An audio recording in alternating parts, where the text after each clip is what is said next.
Professor Jayashankar Telangana వ్యవసాయ విశ్వవిద్యాలయం వారందిస్తున్న వాతావరణ ఆధారిత వ్యవసాయ సూచనలను ఇప్పుడు తెలుసుకుందాం. హైదరాబాద్ వాతావరణ కేంద్రం వారు అందించిన సమాచారం ప్రకారం రాబోవు 5 రోజుల పాటు చాలా చోట్ల తేలికపాటి నుండి ఓ మోస్తరు వర్షాలు కురిసే అవకాశముంది. పగటి ఉష్ణోగ్రతలు 31 నుండి 38 డిగ్రీల సెల్సియస్ మధ్య మరియు రాత్రి ఉష్ణోగ్రతలు 23 నుండి 29 డిగ్రీల సెల్సియస్ మధ్య నమోదు కావచ్చు. 5 రోజులు తెలంగాణలోని పలు జిల్లాల్లో అక్కడక్కడ ఉరుములు, మెరుపులు, ఈదురుగాలులతో కూడిన వర్షాలు కురుస్తాయి. నైరుతి రుతుపవనాలు రాష్ట్రంలోకి మే 26వ తేదీన ప్రవేశించాయి.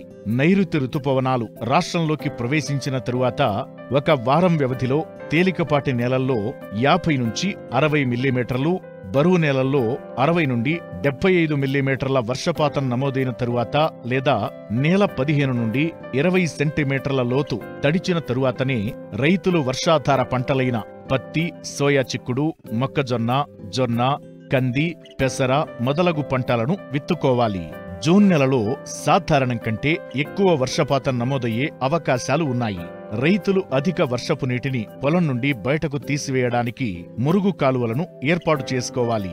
వర్షాధారపు పంటలను సరైన సమయంలో విత్తుకోవడానికి విత్తనాలు, ఎరువులు, పురుగుమందులు సేకరించుకోవాలి. వేరుశెనగ, సోయా చిక్కుడు, జొన్న, పెసర, కంది, మినుము పంటలను విత్తుకునే ముందు తప్పనిసరిగా విత్తన శుద్ధి చేసుకోవాలి.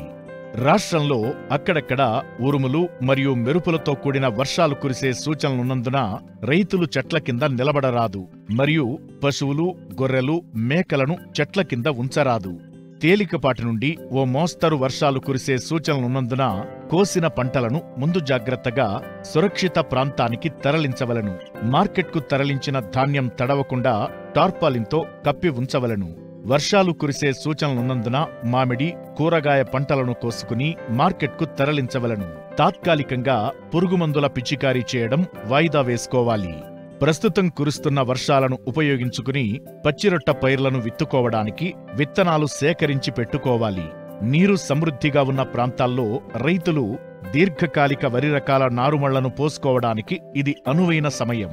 పత్తి పంటను జూలై 20వ తేదీ వరకు దిగుబడిలో ఎటువంటి తరుగుదల లేకుండా సాగు చేసుకోవచ్చు. పత్తి వర్షాధార పంట కాబట్టి రైతులు వారికి అనుకూలమైన బీటీ రకాలను బోదెలు, కాలువల పద్ధతిలో విత్తుకోవాలి. ఎక్కువ వర్షాలు పడినప్పుడు కూడా కాలువల ద్వారా నీటిని తీసివేయుటకు అనుకూలం. మొక్కజొన్న పంటను జూలై 15వ తేదీ వరకు మధ్య, దీర్ఘకాలిక రకాలను దిగుబడిలో ఎటువంటి తరుగుదల లేకుండా విత్తుకొనుటకు అనుకూల సమయం. మొక్కజొన్న శాఖీయ దశలో ఎక్కువ నీటిని, ప్రత్యుత్పత్తి దశలో నీటి ఎద్దడిని తట్టుకోలేదు కాబట్టి పంటను బోదెలు, కాలువల పద్ధతిలో సాగు చేసుకోవాలి. జొన్న పంటను జూన్ 30వ తేదీ వరకు విత్తుకోవచ్చు. జొన్నని ఏక పంటగా, కందిలో అంతర పంటగా సాగు చేసుకోవచ్చు.